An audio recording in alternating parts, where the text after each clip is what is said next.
Hello, everyone. My name is Captain Heather. Welcome to Club IDIC.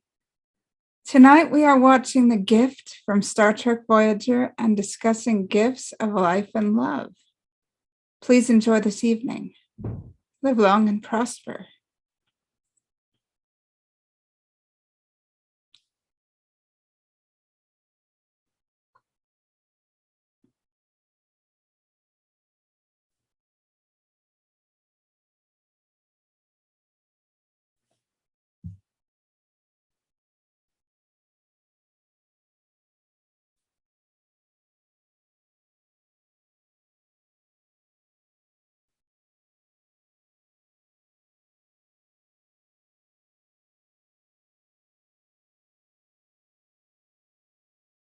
Hello, my long absent, beautiful friend, Norman. Oh my goodness. I'm finally glad I'm able to make one of these. I think this is the only second one I've made with Club IDIC. Oh, but we've missed you and you're still a moderator and we value you. Do you like it dark like this on me or should I turn on the light?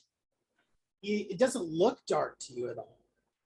Okay, well, I'll just leave it like this. I'm tired. It's just because the way the sun is currently shining here. I mean, by the time the episode's over, it's going to be much darker in here. I'm tired anyway, so this hides my tiredness. I recorded a part of a Zoom play today, so I'm tired. Good. What's this going on? Let me. I freaking missed you, man. Oh, I wish I could. Amazon, since Voyager's no longer on Netflix. Yeah.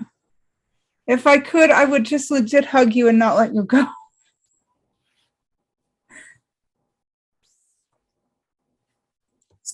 Yeah, let me just do that real quick. Actually, yeah.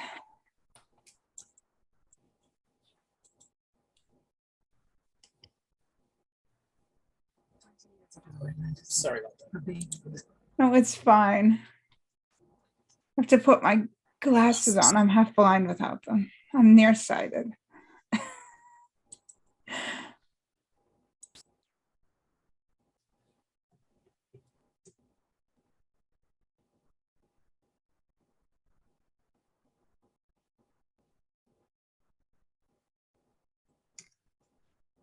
Anyway, how was life for you? Oh, it's been crazy and hectic, but well, that's good. I'm getting through it. Here's Jake. Ends in a couple of weeks, so things will be better. Then I'll be down home in Southern California, and there's issues going on with my mother's health, granted. Oh, well, we're not great usual, but other than that, it'll be better and less stressful than it is right now. We're not having things over the holidays, so people can have their holidays. Hi, Jake. How are you? Fine. How are you? Good. I'm tired, but I'm there. Now, what? I cannot remember which. I think The Gift is in season 4. I don't remember. I'm so tired. I'm too. Season 4, episode 2. See, this is why I like my people that come, because they have brains that I don't. I love that.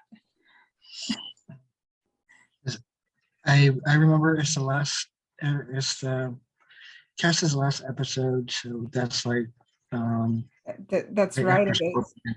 Well, as far as I'm concerned, I'd rather it be your last episode. There's that later episode that I'd rather forget. Yeah, I think that later episode was kind of unnecessary, but I don't know. I didn't like where they took her character. It's sad.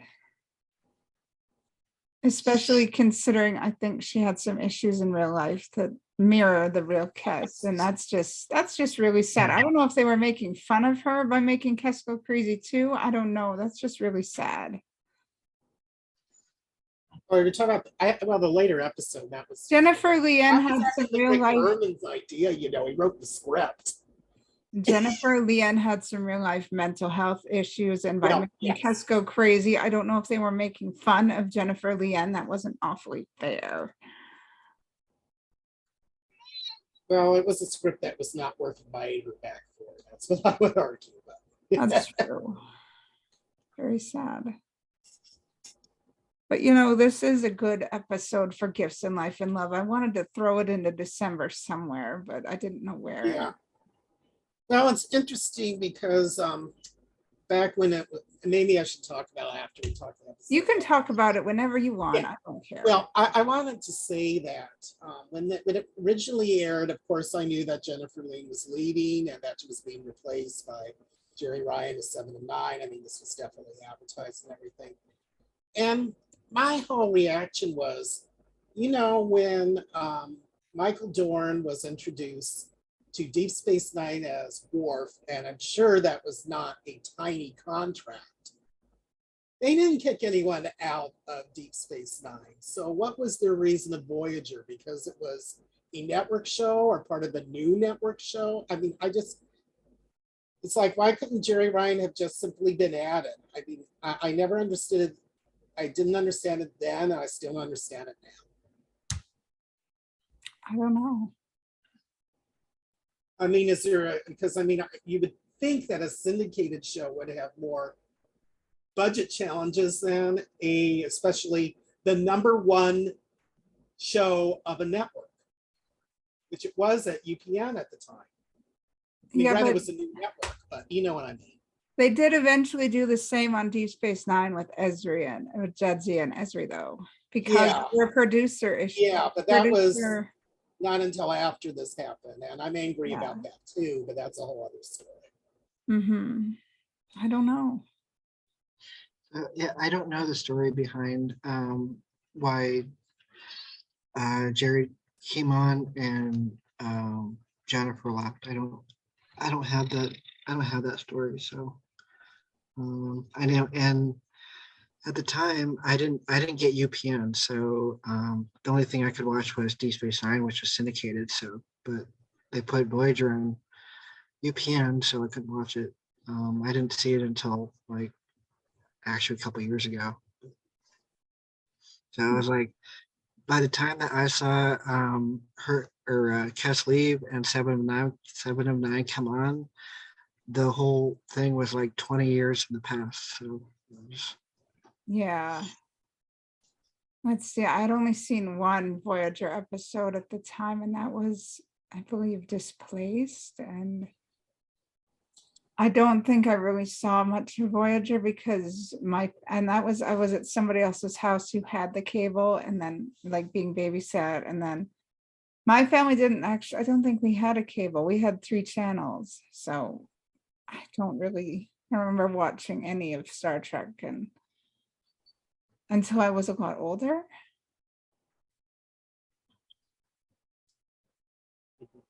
Because I watched the one live and I was a child, and then I didn't really get back into it for a very long time.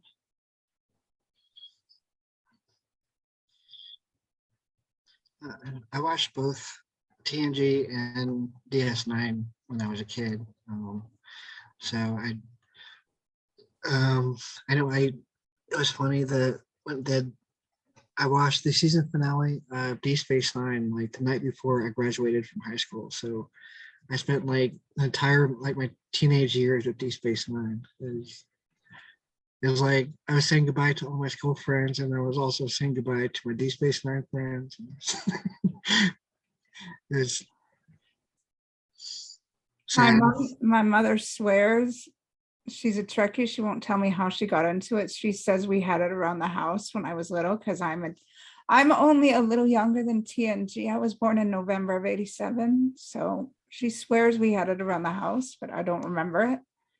She will not tell me how she got into it so well and how the heck she knew about TNG and Deep Space Nine. She will not tell me. But she likes certain characters, and she won't tell me how Michael Dorn's her favorite either. We fought over it, but she follows him on Twitter. She follows DST London on Twitter, for goodness sake. But you know, it's a gift to be a fan of Star Trek. It's a gift.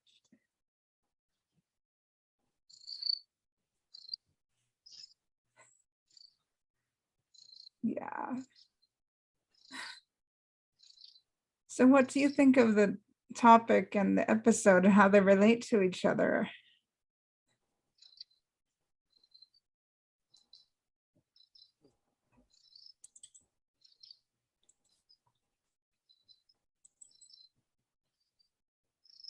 Is that your cat purring? I can hear purring.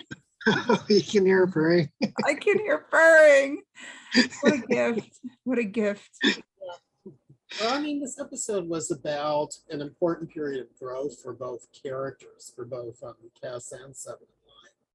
It was just different because Cass was about to evolve, go through a metamorphosis, while 7 of 9 had to start to accept something that she hadn't been since she was like 6 years old, and probably couldn't fathom it because from her concept, she had always been a Borg.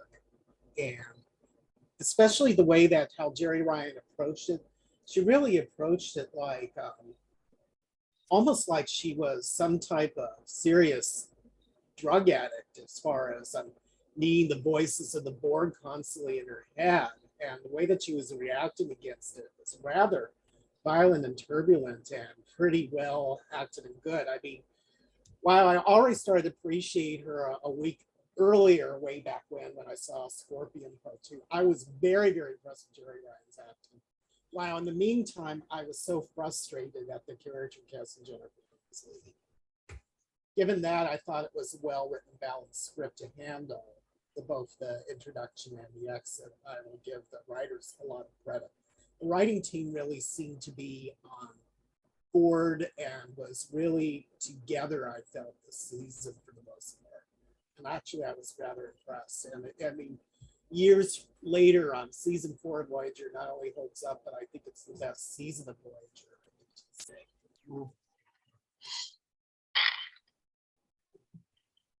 Yeah, like I do remember, what was it in Scorpion? Like they wrote Cass as being able to see and communicate with species 8472. So maybe it was just a progression of Cass being tired from that experience and realizing, hey, there's something more to me than I've realized. I was able to do this, and now I'm feeling tired, but yet energized and empowered from this as well. Maybe this is not the place for me anymore. Yeah, and I mean, how I interpret it is that this was finally her realizing how she, let alone probably her entire species, was probably held back from the caretaker.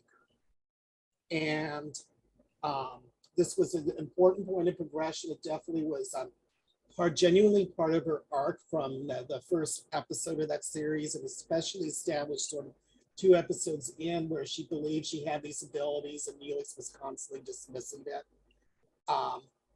And unlike the episode, I think it was called Cold Fire from season 2, where she was being sort of lured from a different point, from a different caretaker. I mean, she now was fully metamorphosing logically into what her species is, which is why that later episode still frustrates me, because I still have trouble buying her turning all psychotic, a couple of years later. Yeah. And then when she was taken over by that one consciousness and she learned to grow more in confidence. Yes. Well, that was a very good episode. And actually, I mean, in some ways she grew in that episode too, but in a different way. I mean, but this episode, I think, was the best episode of her growth, for sure. And partly because the writers wanted to give this character a send-off, since they made it clear that this character had to leave.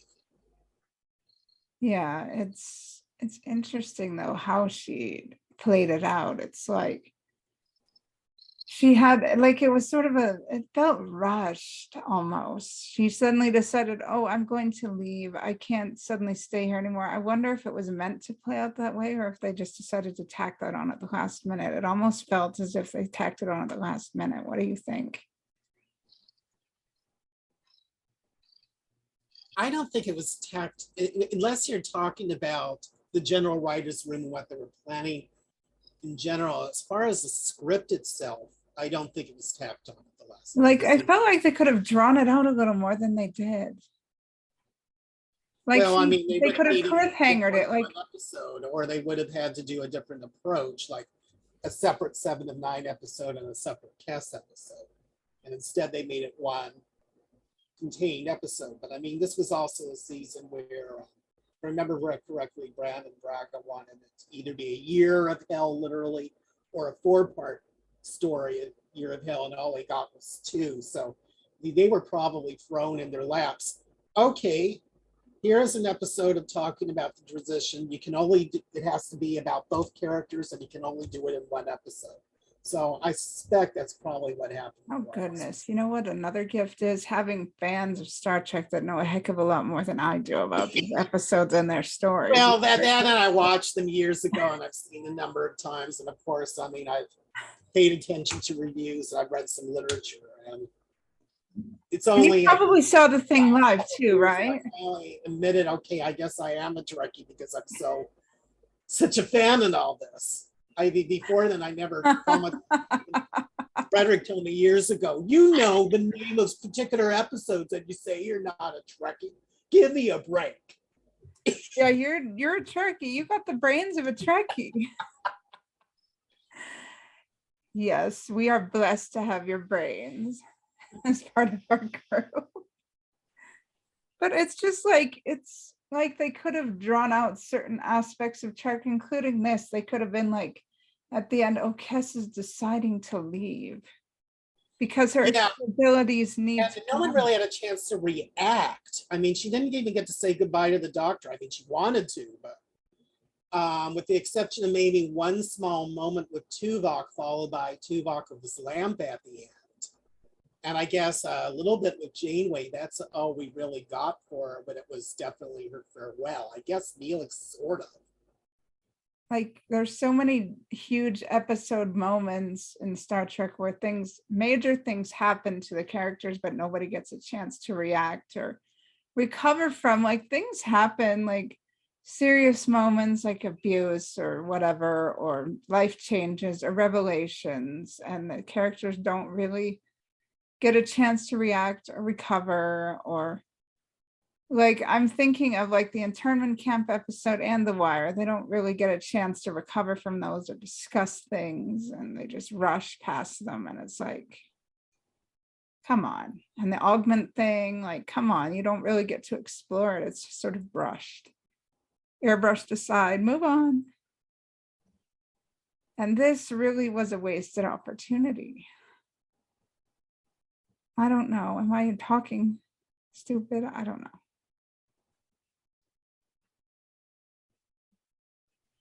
What's on your mind?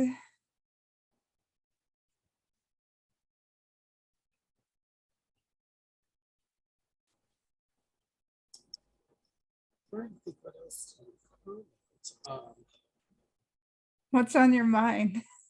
Well, I mean, I'll keep Goodness, saying, we have a visitor. considering how well the writers' room worked well in season 4, if there was any problems, I mean, there was some issues, I guess, of some things they were doing for character in season 3 that was not good. They were trying to sex her up and all that, some of which I yeah. I think she would have gotten some very good stories in season 4 Yeah. because they really had things together in the writing room at that time. So, as I've said before, I mean, when they had Michael Dorn come in Deep Space Nine, at that time, they didn't fire anyone. I mean, yeah, they did later with Terry Farrell. Terry Farrell quit because she was fighting with the Predators. Yes. Wanted to go on to Becker or something. Oh, please. Hi, Anthony. Hey guys, what I miss? Not Besides much. Michael Dorn. We haven't watched yet. We won't do that till 30. Yeah. But like I said, I didn't see why any of the actors who were mainline listed had to go just because they were bringing Jerry Ryan in a 7 of 9. They were able to afford it on a syndicated show, which probably was more axe on a hamstring than Voyager was. Well, I don't know. Maybe somebody got into a tip with a producer, and the producer's like, "Oh, yeah." Well, I mean, but remember, Rick Berman was producers of both. I mean, although he was more hands-on with Voyager than he was in Deep Space. And you know how it is with the casting couch rumors. You know, we can bring that up. Like the casting couch, and like if the women don't Berman do what they're had doing. his history of sexism. He definitely did. Yes. And then, like, if the women don't please the producers, it's like they get the boot. It's so sexist and sad. And I will say it because it's a thing. It's a thing that needs to be talked about, and it's sad. It robs Hollywood of great talent. If the women don't do what they're told, they get the boot, and it's garbage. Anyway, Anthony, how are you? I'm all right. I know I'm looking freak ghoulish right here. This is computer screen light. Did you cut your hair? Yeah. It looks very cool. Oh, thank you. Sorry, we got in a very, very interesting discussion about how Hollywood robs themselves of gifted actresses, and now I guess in modern times actors, because they're sexist and they follow themselves too rigidly with sexism and other things, and casting couches that need to be burned. Mm. And I say it, I can say it, I don't care, I'm going to say it. What are they going to do, fire me?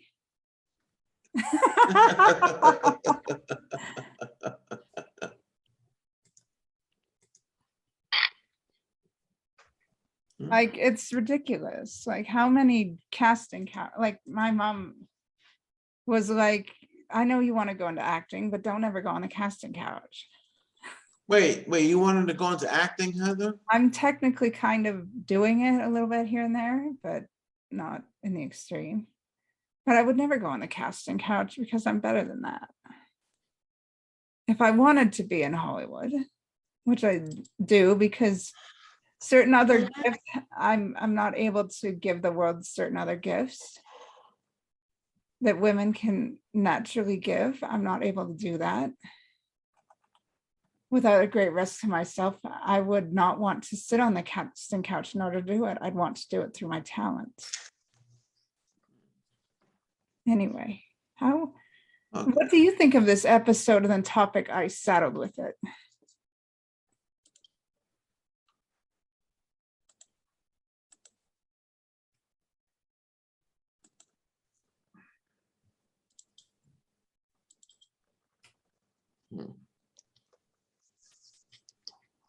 What do I think about this episode for today?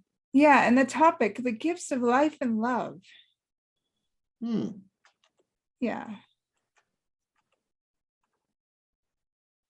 Everybody's worn out, but I'm not surprised. It's been a long week, I'm sure, for a lot of people. And Jake is smiling away as he usually does. And we love that about Jake. He is such a gift, isn't he? He's always positive. And he hates compliments.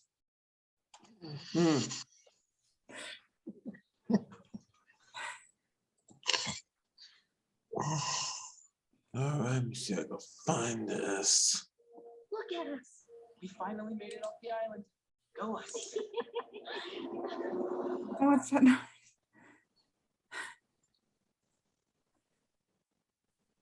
Yeah, we were just talking about how Cass left Voyager and 7 and how it just felt rushed, and if that helps motivate.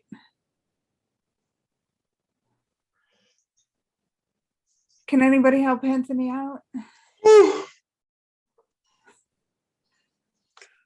Okay, sorry, I'm just. It's okay, everybody's. I had a long day yesterday. Yeah, we don't usually do these on Sundays, but it's the only day in the week that I have.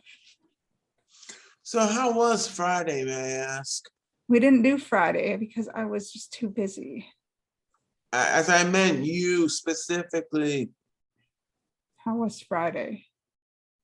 Oh, yes, I gave of my time. I volunteered at a Christmas trade show in a corner that was meant for children to decorate cookies and do crafts. And volunteering is a gift I can give to myself for my mental health, and that's a gift I can give to others who are able to go to a trade show. And the trade show didn't admit people who couldn't give a COVID test, like taken within 48 hours of vaccination passports, and everybody was masked.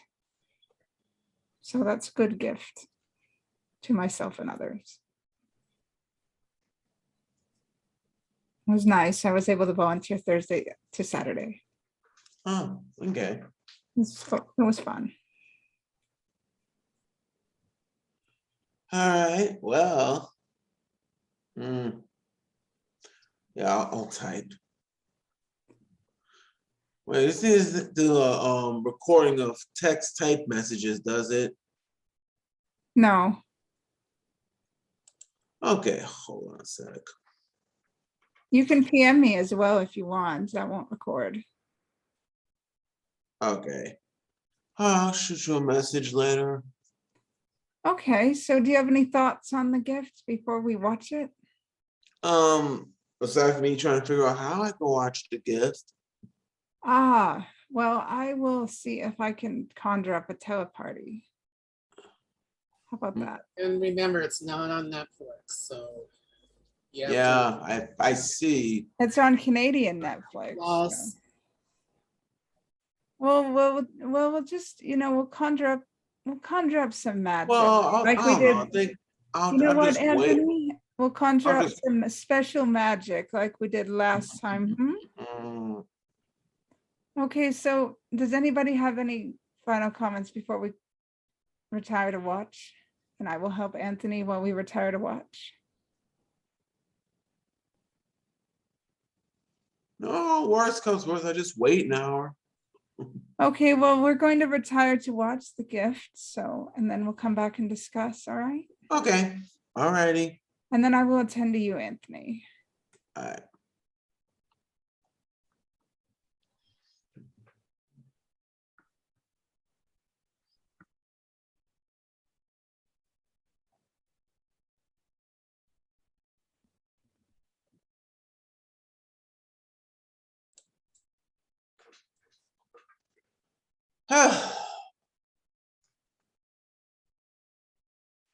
Well, what do you think, Just waiting on Jake. He's probably, Jake? yeah. yeah. Probably tending to the cat or laundry or something. We can wait a minute, can't we? Works for me. Yeah, I'm sorry we weren't able to work the magic out for you, Anthony, but do you have access to the one we will be watching on the 10th, Fascination? Which series is that? Deep Space Nine. Okay, that still shows up on American Netflix, so Good. Good. And I'm flushed because it's been a long bloody day. We did some very, very robust filming today. So that So Jake involved just some wrote very to us- creative. What? Hi, Jake. He just wrote to us. He's still watching the episode. He's a little bit behind. Are you still behind? Yeah, I'm still behind. Okay, how behind? 14 minutes and 22 seconds. All right. You want us to wait for you? That's up to you guys. I don't. Shall we take a vote? Shall we take a vote? fine by me either way. What do you think, Norman? What we could do is while he's watching the rest, we could talk about other things. I mean, I have no problem with that. All right, go ahead. All right. Go ahead and watch. See you in 14 minutes. Okay. Thank you. Yeah. I need to turn this heat on. My whole butt is literally sweating to death. Oh gosh, there we go. Oh. Tired. Mm-hmm. I couldn't do this. I'm only 34 and I'm so old. You're not old. Not old. Actually, I am. No, you're not. I'm 55. I'm old in comparison. I'm 42. I have about a decade on you, Heather. Physically or emotionally? I'd say physically I'm about both your ages.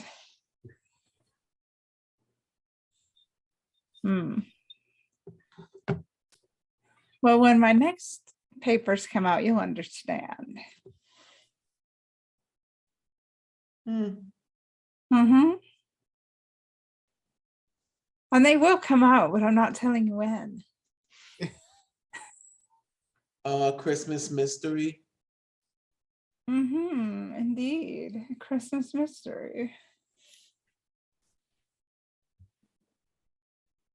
What are you grinning about? What mischief do you have down there, Norman? I'm just smiling. I just find it amusing that you consider yourself old. I know, right? Physically, yes. You know, you're not old. This franchise, well, no, let me not go there.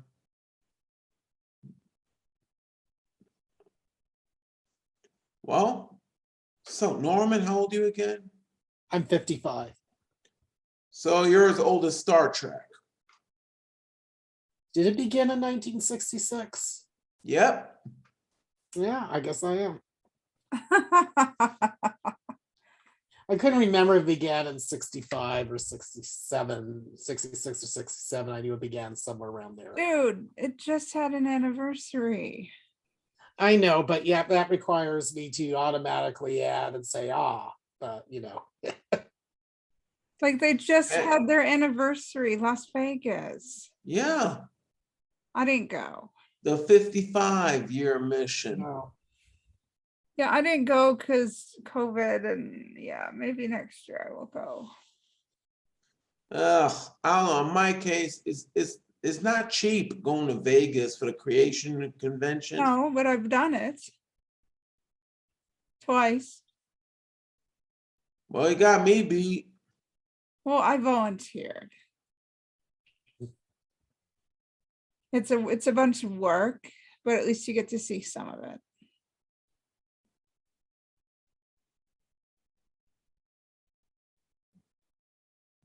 So we'll just have to see what happens in the new year. Maybe I'll get to help out again.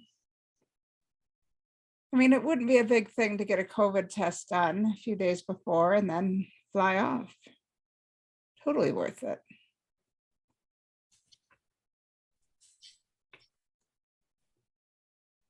If I can get a face shield, because I can't wear a mask for 8 hours in a row again. Oh goodness. I did that at this trade show I volunteered at, and oh, I got a headache from doing that. What happened? I got a headache from wearing a mask 8 hours in a row. Because you have to talk to people, you have to talk to parents and children, and I need my face shield, and I can at least talk without suffocating. And places with mask mandates, what of them? Like, if they're not gonna accept the face shield, then what?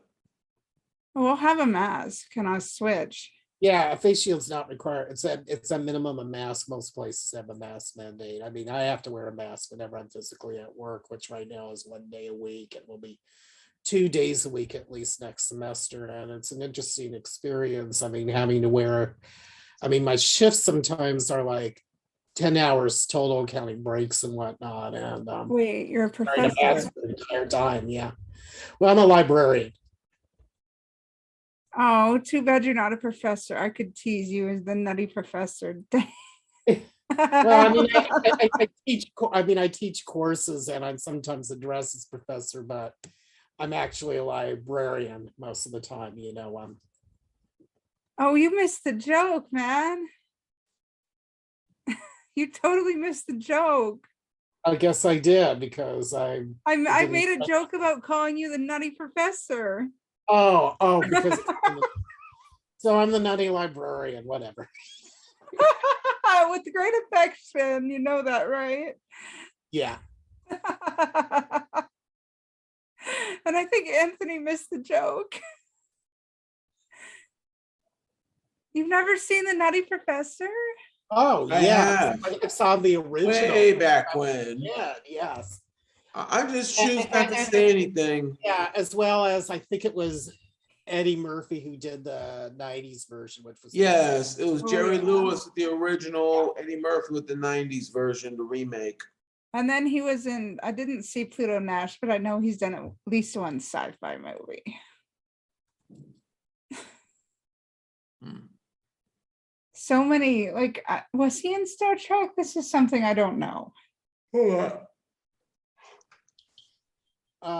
If it's, I don't think either, whether you're referring to Jerry Lewis or Eddie Murphy, I don't think either of them were. I don't recall.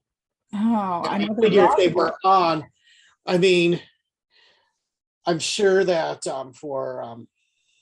that Next Generation episode, they would have rather had Eddie Murphy than Joe Piscopo, if you know that episode I'm referring to. I know Well, that if I remember correctly, they tried to get Eddie Murphy, but it didn't work, so they went with LeVar. Oh, you mean they tried to cast Eddie Murphy as LaForge. I don't know don't know about how that. that would have I know worked. that Tim Russ was up for that role, but I didn't know about Eddie Murphy. I'll have to look that up. That's interesting. I don't know. I'll have to look Eddie it up Murphy myself wasn't to a good confirm if I'm choice. right. Sorry, what was that? Yeah. I don't know if Eddie Murphy would have made a good Geordie, though. It's just too comedic.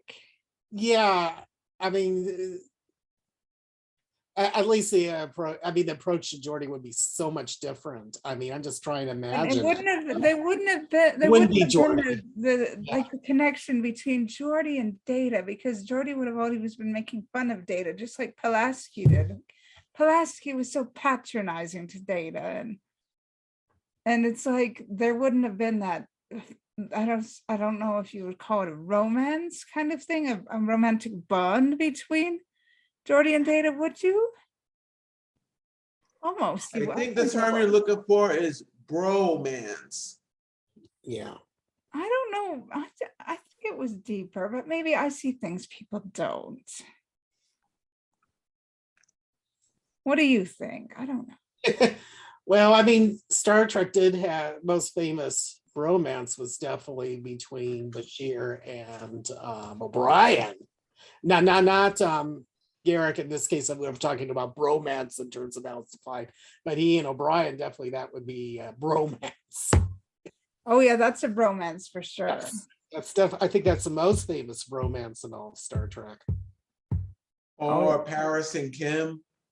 Oh yeah. That would be second. Yes, Paris and Kim too. Yes. That is definitely something. All gifts. Romances are gifts. Yeah. Yeah, I wish somebody would give me the gift of Paramount Plus. You know, that's I wish that Paramount Plus were more accessible. Like, I forget. Do you live in the States? I can't remember. Do you live in the States, Anthony? I can't remember where everybody lives. Yeah, I'm down below you, geographically speaking. Oh, you're in Montana? Because that's below me. No, not that specific. I'm in New York.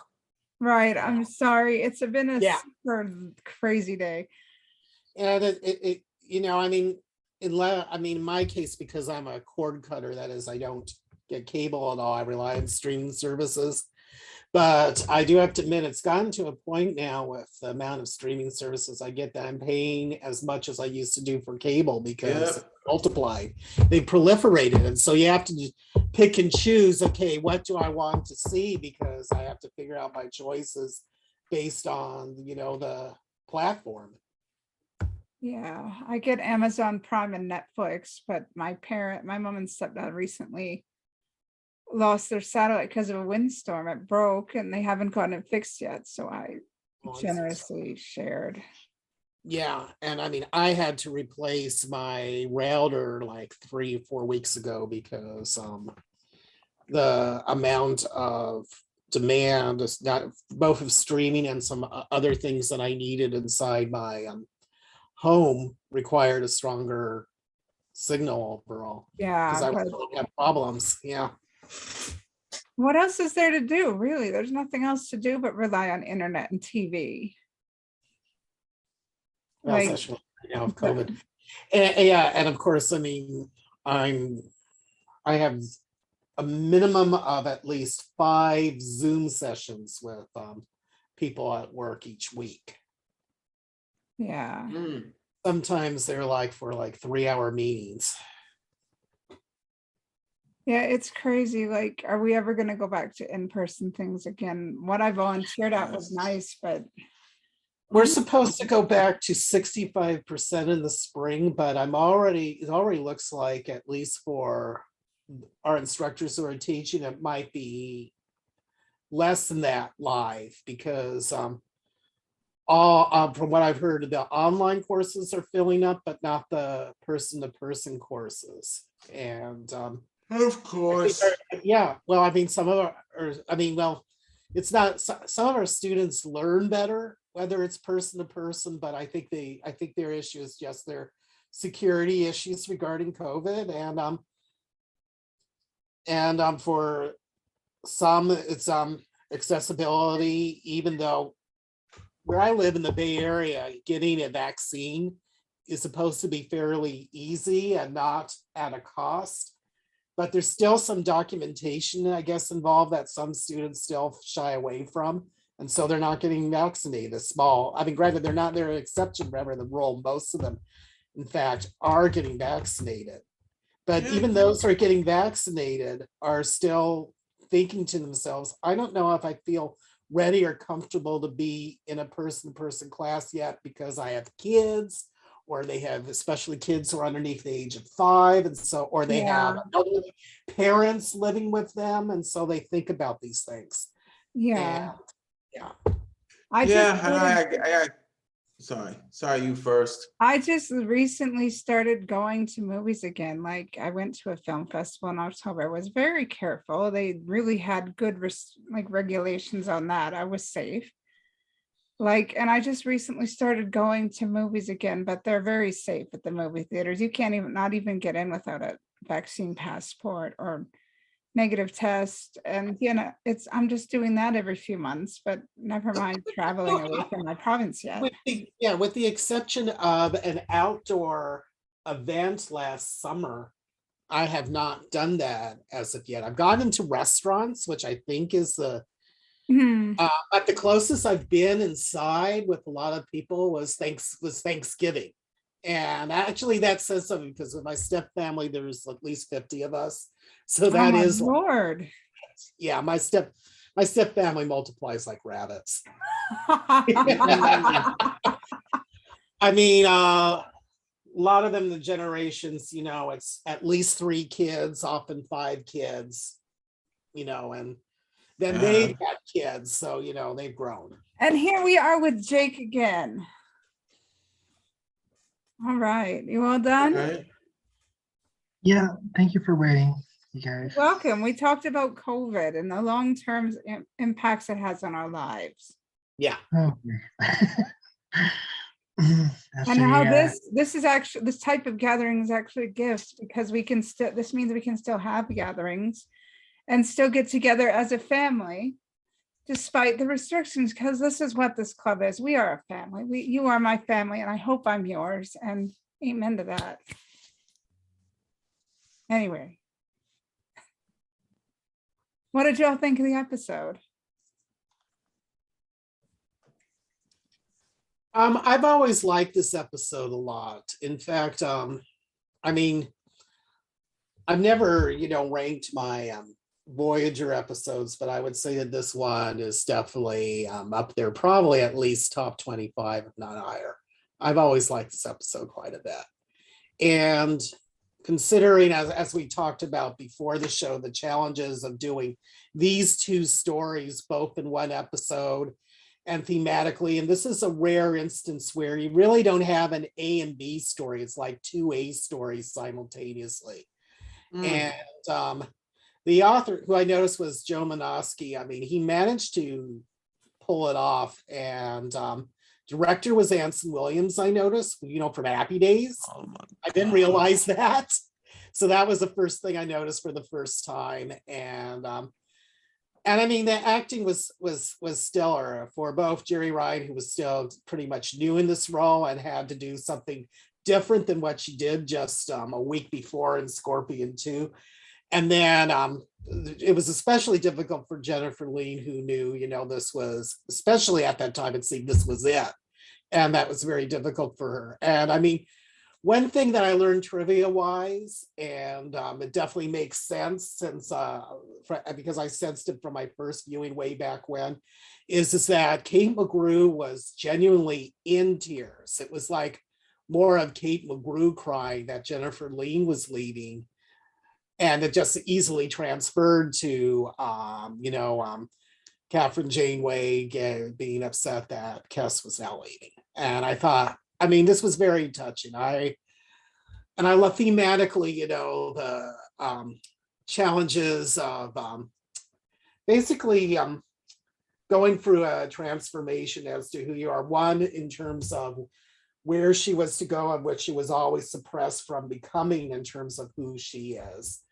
That would be Kes. And then in Seven of Nine's case, the challenge here was totally not only not hardly remembering the child that she once was, but getting beyond this constant sort of mind control, or I guess what was experienced for her in terms of harmony, for lack of a better word, and all of a sudden be learning of becoming an individual again for the first time in something like 18 to 20 years, which is actually rather powerful and challenging and rather upsetting and jarring. And only just learning her Voyager family, mainly through Janeway, that there was at least someone there for her and heartily taking that into account. So in terms of the gift, in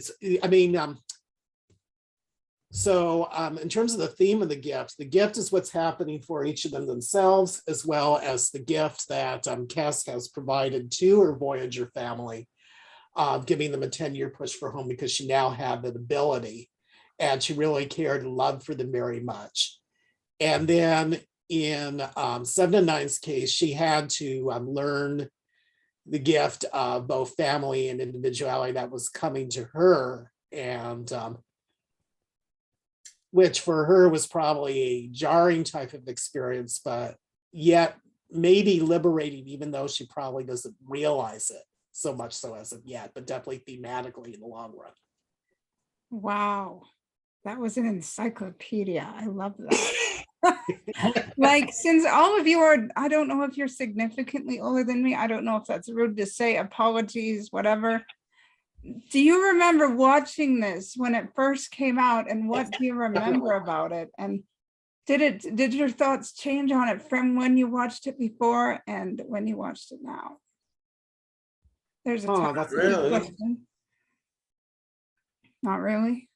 I think I think all these years later, I mean, what I mainly got more of it is, especially, well, first of all, in the case of Seven and Nine, we had no idea what was going to happen with this character, and how she was going to be for the next few years.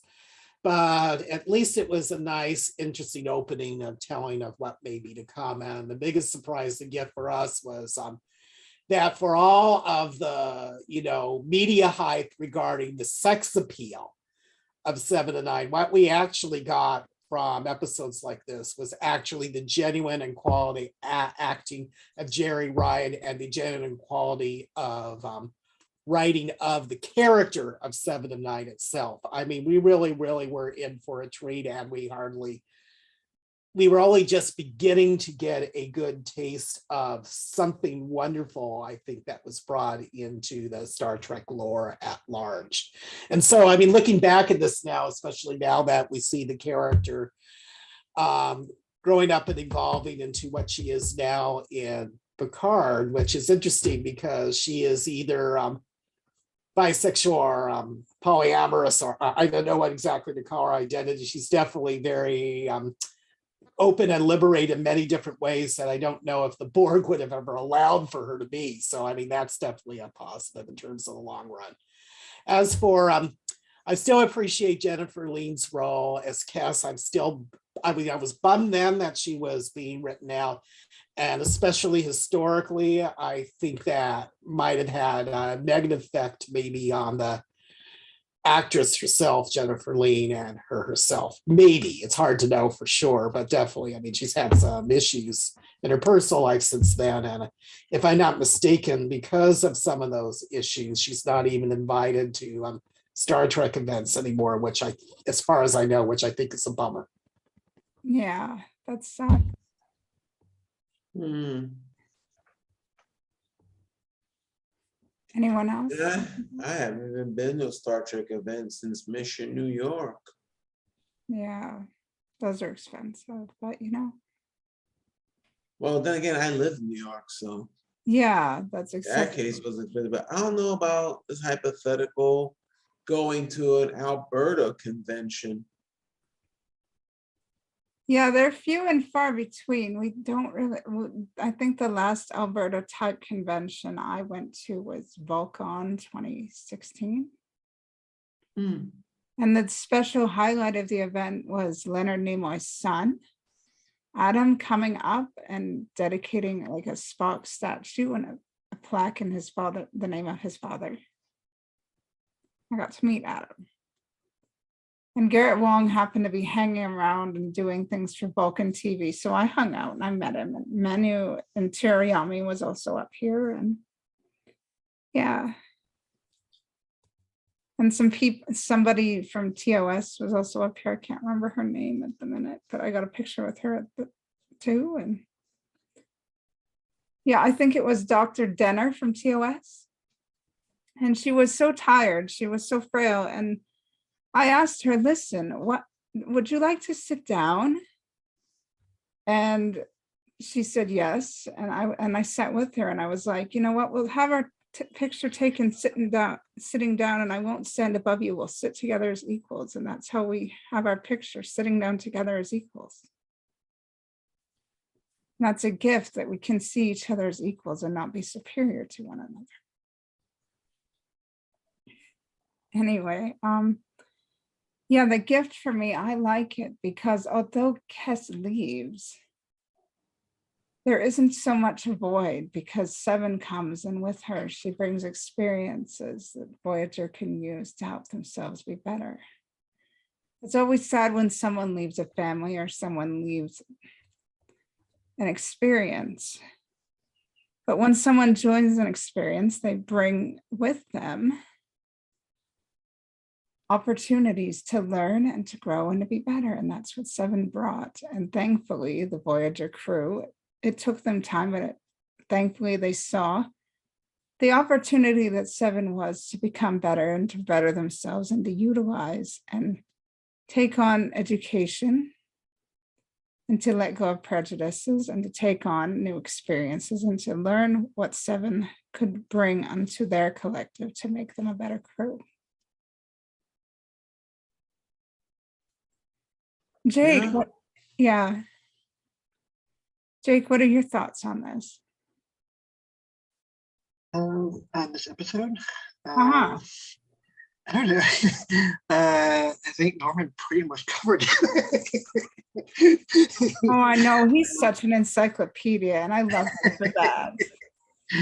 What a Just because, gift. yeah, so I'm not complaining. So that was very well done.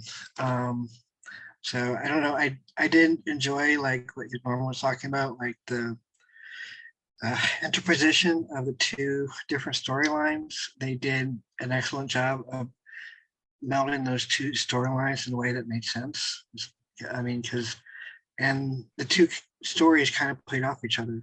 That was one of the interesting things about it, is because it was like, you notice what Janeway was doing with Seven, and telling her that, no, I will not allow you to make your own choices because you're not able to make choices on your own. And then with Kes, they kind of had, there was almost that same dynamic a little bit. And Janeway was like, no, I don't want to let you go. And Kes was like, I'm not being, I'm not under control of some like aliens, or this is something that I want to do, and you need to grant me the choice to do that. So I thought just the two storylines, how they played off each other, was interesting. It's interesting how Seven, like Janeway, has a lot of problem with giving people responsibility over themselves when they prove they're not capable of having responsibility over themselves. That's an interesting thing. Like, it's an interesting thought when people are in a traumatic situation for years and they suddenly fall out of the traumatic situation. It's interesting how they act, they lash out and they freak out. They suddenly don't know what to do with their independence. And that's how Seven acted. They say, put me back in this situation I know is bad for me, even though I know it's bad for me. And even though I know I'm not going to be happy there, put me back because like, I don't know what else to do. And that's what Seven did. And Janeway was like, I know this situation is bad for you and we're not putting you back there because I know it's not bad for you. I know you can be better. You're capable of being better. I'm going to help you and I'm going to make sure you don't do anything to further harm yourself. That's what I saw anyway, but my assessments could be wrong. What do you think? I know this is probably way off topic, but I mean, when you think about like domestic abuse situations, a lot of them end up the same way. The abused wants to go back to the relationship, even though it's not really the best thing for them. Yeah, it's like they sympathize with their captor and they're comfortable with their captor. I believe it's called Stockholm Syndrome, if I remember. Yeah, when Definitely. you start to identify with your captors, yeah. Yeah, and it's not a gift that abusers exist at all. It's not a gift of life. It's not a gift of love.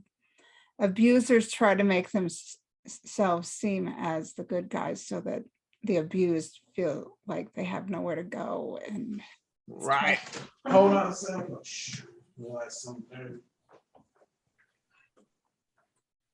and that's why so many abusive situations end tragically, because they give in to abusers' pleas more often than not, because they feel like they have nowhere else to go. But resources for abused are so tragically underfunded and limited, and people just don't care as much as they could. They forget to care. They think abusees are crying out and just don't deserve the help that they need. And it's tragic. People just forget to care and tragedies happen over this. Right. I mean, some are lucky, some get away, but not everyone does.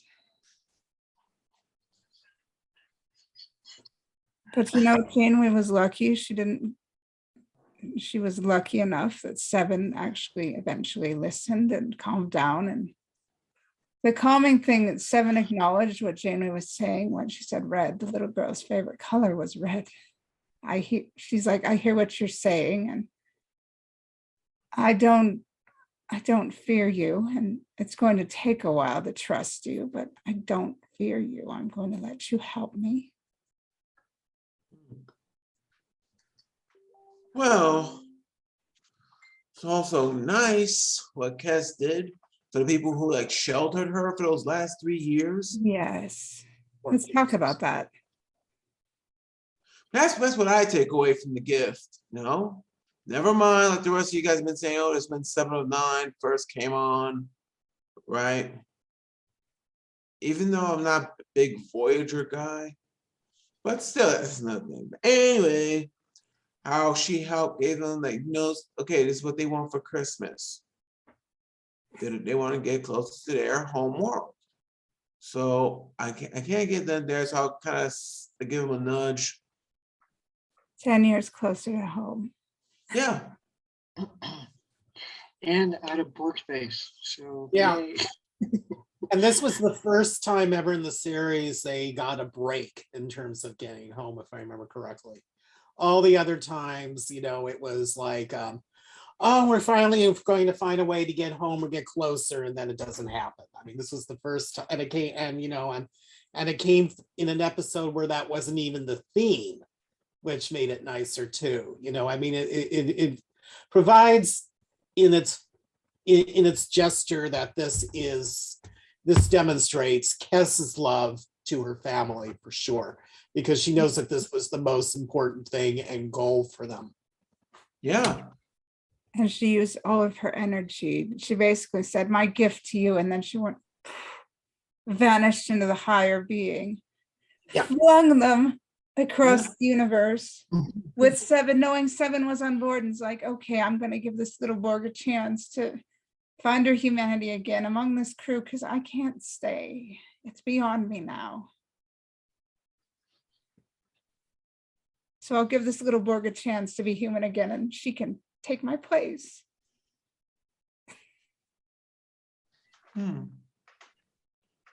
Ah, crap, I'm gonna cry.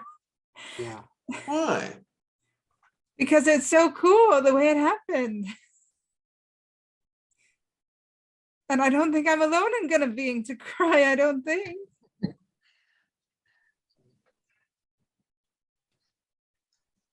It's like, yeah, but yeah, they sheltered her for 3 years, but they also were like, just to help bring the tears.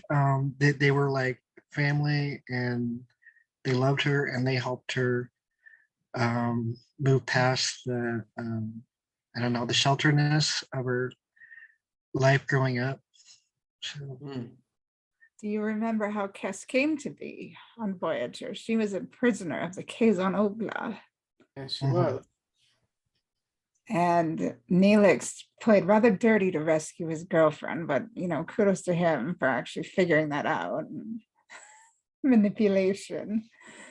It is a gift that he managed to do that, because who knows what the Kazon Ogla would have done to her. And she was rather helpful in finding Taurus and Kim under the ground. mhm. But we'll get to that episode eventually. It's on the schedule. Okay. Right, and me, like I said, I was just We'll trying to figure it out. We'll figure it out. It's not till next year. Hmm. Yeah, I'm So- trying to think. I was just mulling over Paramount Plus, where the rest of you guys are catching up on the gift. So I have Paramount Plus just because it has like every Star Trek show Every- ever, and yeah. then I can watch NCIS and Hawaii Five-O and Beauty and the Beast and a handful of like other CBS shows I enjoy. Yeah, it's Yeah. definitely, like, I don't have it personally. I use Canadian like things, like it's still on Canadian. Voyager is still very much on Canadian Netflix, but I also have Crave in case they decide to take it off Canadian Netflix, and Yeah. who knows, but I might even go on the IDIC Twitter and ask if there's another way for people who attend this group so they can access the episodes so nobody's left out. Because sometimes I go on there and ask for things or protect members who are having troubles, and it's a good gift I can give people so they feel safe coming. Hmm. Yeah. So yeah. So what are some gifts of life and love y'all have seen as Star Trek fans, well, as part of the fandom? Just generally, it doesn't have to be Voyager. Hmm. I was just thinking, right? Uh-huh. Talking with a friend of mine, and I'm thinking about the difference, in between thinking of like cosplay and stuff. Mhm. Because now how about we go to these conventions? It's like dressing up as Star Trek is different from dressing up as a Marvel character, for example. Because that to me, you're trying to like be a comic book person.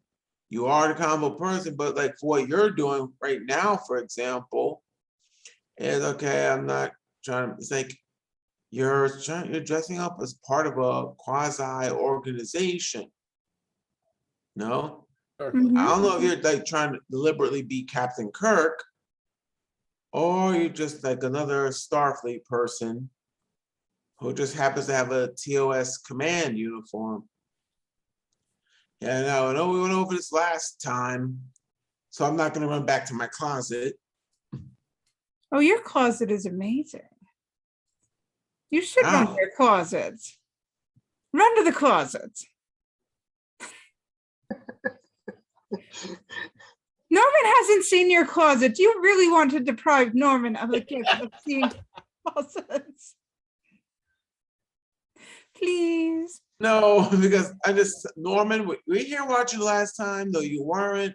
No, No, he, I've Last only been time- able to make one other of these so far because my life's been so. he has not seen your closet. You really want to deprive him of that gift, Anthony. Yeah, and if you can't right now, that's okay. I'm not gonna push for it. I mean, Why? I'm Because I great. pulled out my Picard Yeah. uniform. Because it's epic. Your card uniform is epic and beautiful, and you're gonna make him cry.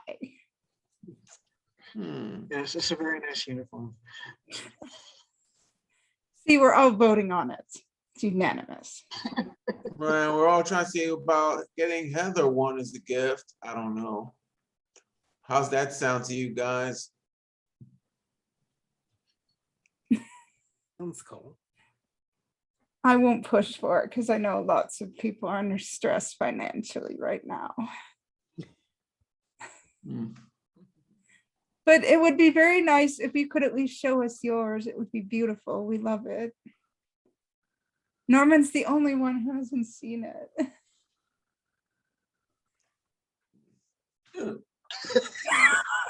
Feed into the peer pressure. Captain's prerogative, Norman. Got it. Your favorite, Norman. Oh, look. Oh, that is nice. It's so That's beautiful. a cool one. Yeah. All right, he's seen it now. Thanks, Anthony. Thank you. Merry Christmas, Norman. Thank you, Anthony. I guess for show and tell, I attended virtually the premiere of the first 2 episodes of Discovery that they did, from Paramount Plus. I just, for a lark signed up on these things, didn't think I would get picked, and I was one of the persons that got picked to watch it. And they sent me this in the mail, which is, What is that? What is it? It's basically a pin insignia that you belong to Starfleet Academy as it was revamped in the new century in the 4th season. I don't want to spoil too much, but Starfleet Academy has begun again for the first time in like 100 years at that time. That's And great. so they gave me this, since I entered my mailing address, and so they sent this to me. I didn't even know they were going to send this to me. I got it like 2 days after the event. That's great. That was only for American residents. So. Yeah, probably so, especially because at that time, international people had no access to Discovery for a while, though they're now, some of them now do, but that was out of pressure and reaction, thankfully. Yeah. Yeah. That reminds me, Jake actually requested a Discovery episode, which we will be watching later in 2022, hopefully. If Oh, which one? which one was it, Jake? Do you remember? Terra Firma. Is that 2-part? Yes. Oh, when the Empress Giorgio goes back in time. Yes, we will be Okay, making yes, a yes, double yes. header night, ladies and Yeah, gentlemen, and everybody else. It will be such a lovely night. That is Jake's Mhm. gift to the club. His requested episode shall be played during Time Travel Month in March. Cool. Because All right, rich people. so Yes. since we're taking down requests, What would you Right. like? let me see. Trying to think of time travel episodes. That is the month for that is March, because February is Diversity Month, and because that's Black History Month, and that's appropriate. So and What about January is next one? Pilot Episode Month.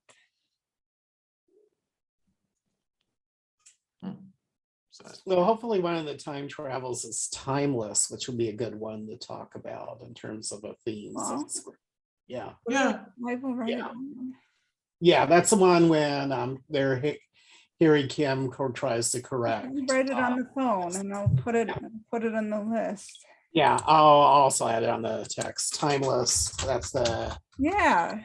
where Harry, Kim, and Chakotay do what they can. And they don't go back in time. They try to communicate back in I time. love it. I love it when people recommend Yeah. episodes. It means it Yeah. means I get less work to do. These are gifts to me because people are requesting. Timeless recommended by Norman.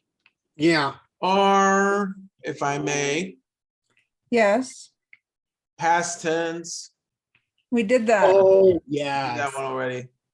We did it. Yeah, about to say, yeah, I missed it, but I know that this was done. That last week. episode is Okay. available on the YouTube, on the playlist. Yeah. You can go watch it. Right, so what about Time's Arrow? We have not. But we can. That's actually in the record. That's in the ideas. We can watch it. Because Yeah. I actually like that one a lot. It talks about Picard and Guinan's friendship, which is a very big gift. Yes, yes. I really liked it. That's one of the things I liked the most was it tells how, at least from Guinan's perspective, how she first meets Picard, at least.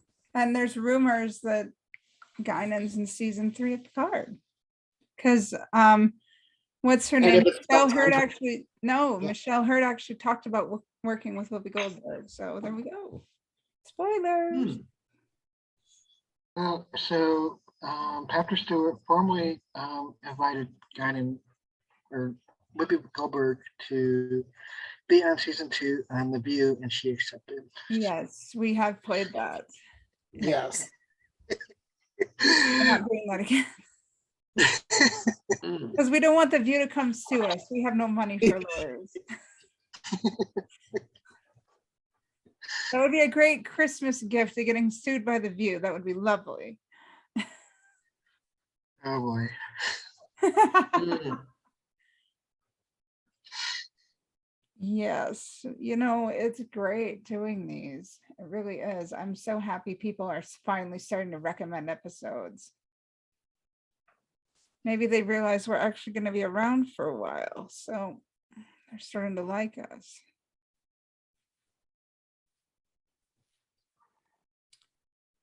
Yeah, so anything else stand out to you about the gift?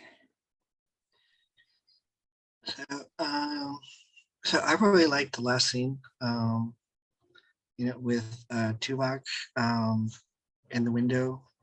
It's because it's such a great recognition for Cass and her character and what she meant to Tuvok and the crew over the 3 Mhm. years. I really love that scene. So, Well, yeah, it shows that Tuvok grieves, right? He actually has an emotion, but he doesn't show it. Yeah, Yeah. they're Vulcans. Definitely, especially with the candle. Yes, definitely. I guess one thought or interesting point of criticism, and there's nothing wrong with that. Sometimes characters has flaws, but boy, does B'Elanna need to learn something about diplomacy in terms of how she first addresses 7 and 9. And of course, in future episodes, she dresses her even worse for a while. But it's like, here she is to help her with her problem, and and she can't help but vent to her frustration first and foremost thing. Can you help get rid of this boring circus? Wow. You have to remember that in Scorpion, her bestie, Harry, because they became besties after Yes. they've been through, her bestie, Harry, almost died, and she's still stressed out from almost losing him. Yeah. Her baby ship getting beaten the crap out of by the species 8472 and the Borg, and it's like, nah. But I'm a little shocked that, I don't know if maybe he did just kind of look a little shocked, but we never got any reaction out of Tom Paris, and he and Kes were close, supposedly close. Like, what is wrong with him? Well, please, an alternative timeline, they got married. They did, but weren't they close for a while? Like, why didn't Tom just be upset? Well, I mean, he looked towards Harry, and Harry looks somber. That's all that we got in terms of that. Again, that's part of the problem when you only have so many minutes and you're doing all of this all in just one episode. But yeah. I mean, there should have I mean, remember Kessa's departure, hardly anybody got to say goodbye to her. It was sudden, And then they just stopped talking about her for how many years until she returns in Fury? I mean, did they just forget about her?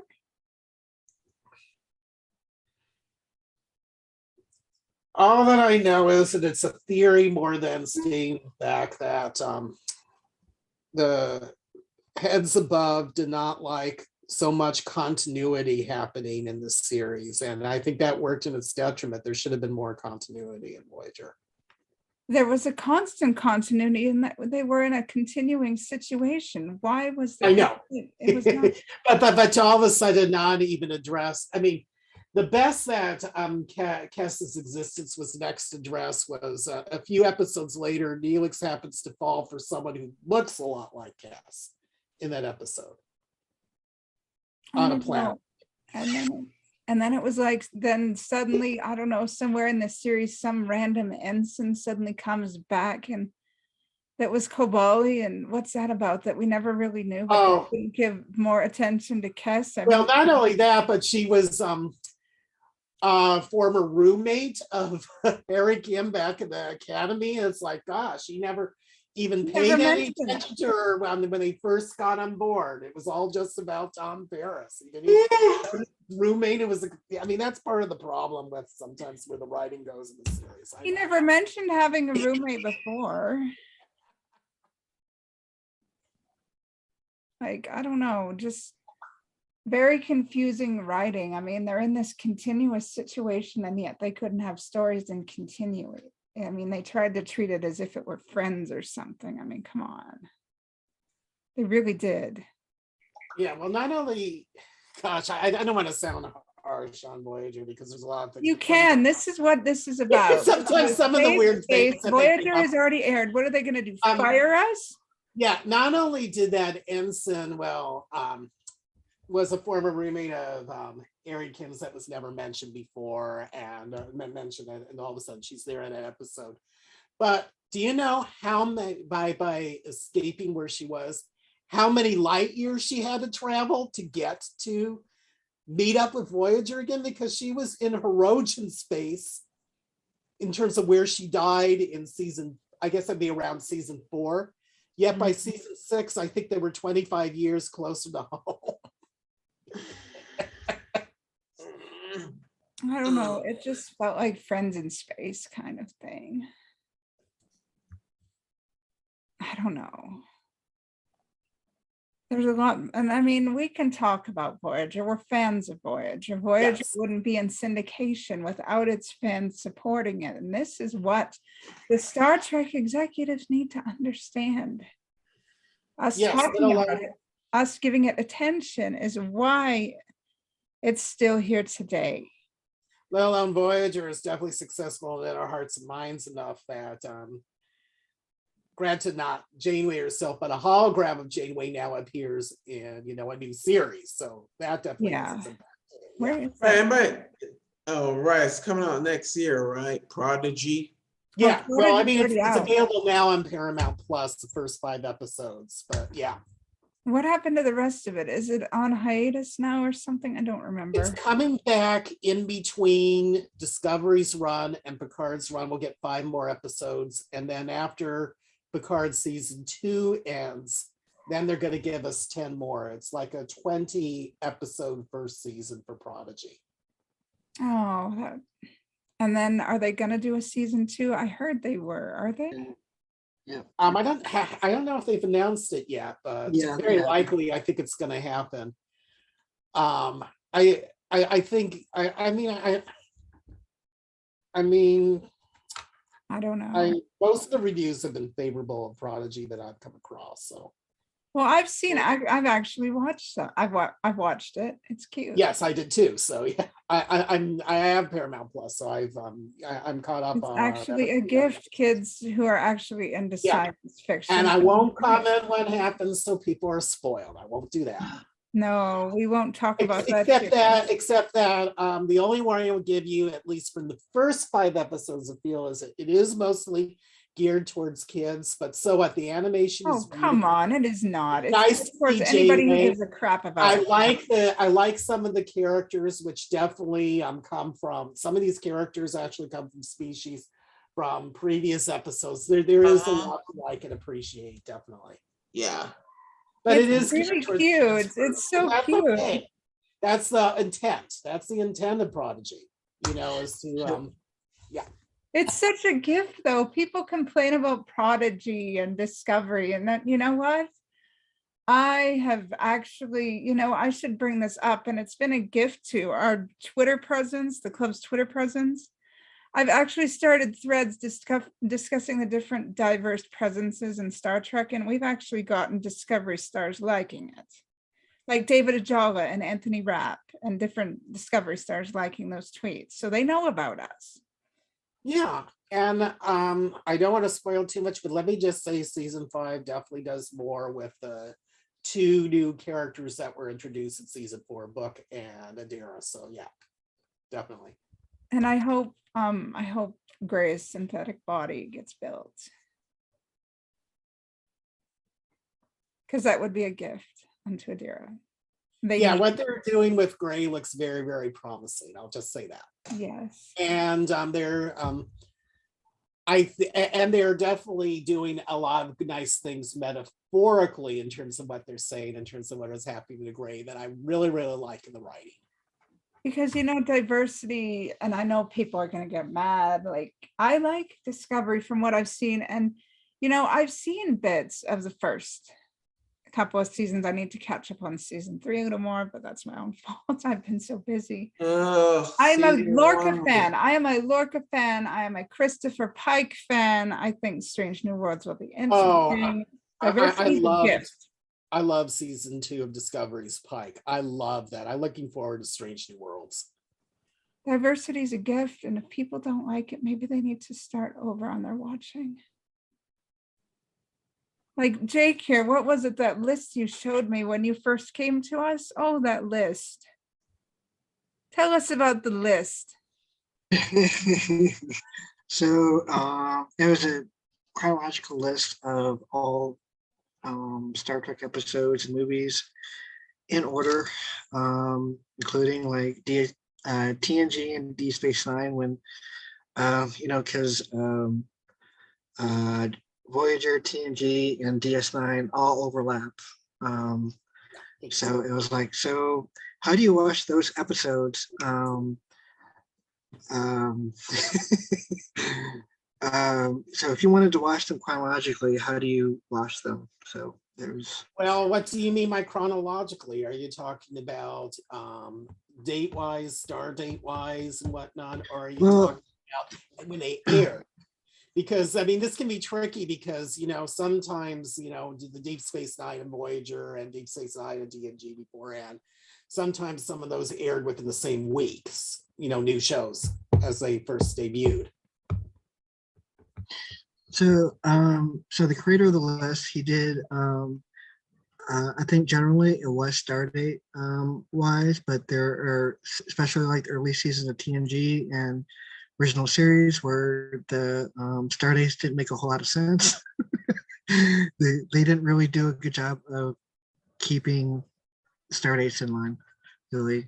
But I think that the creator of the list did a good job of either putting like themes together or making sure that we if like an event happened in one series that affected like another, that made sure that that type of stuff happened in the right order. Mm-hmm. You don't necessarily want to watch Emissary before you watch Chain of Command. That doesn't work. But yeah, I think, did you post that in the IDIC Facebook? I think you did. yep, Yeah, I it's did. amazing. It's a gift that he's given the club. It's a great gift. Are we all tired? We're all rubbing our eyes, and I'm worried about you. Yeah. I definitely know, and like if you look at the Q chronology, that you can't watch everything he does in Next Generation and then watch a Deep Space Nine episode, because that's definitely out of order. I know that is a good example of where that's problematical if you go just by series as large. Mm-hmm. All right. Does anybody have anything to add to our very lively discussion? We've had such a lively discussion. Or are we all tired? I think we're all tired. All right, so, this No, has been a great it's fine. discussion. And we should find joy in the fact that we are gifts unto each other and to the world. And we should never be ashamed of the fact that we are all unique, because our uniqueness is a gift unto the world. We are all gifts. Okay, so seeing that we are tired, I'm going to dismiss the meeting unless anybody has closing comments. Nah, I don't. yeah, I'll DM you something shortly. Yeah, on Facebook, because the chat disappeared. All right. All right, night, folks. The next Good night, meeting is on everybody. the 10th, and that is the Club IDIC Gratitude Festival. The information is on. Got it. Yes, I really fascination. I'm so grateful that all of you were able to come this evening and add your encyclopedia level wisdom. Good night, everybody. Good night. All right. Live long Thank and you. prosper. Oh, for real. It's always a I don't know why, but I it's always can't do that, so I'll just do this. So I had to practice this for years before I Oh finally my got it. goodness, I can't do that. But you guys are amazing. All right. All right, take care, guys. Take care.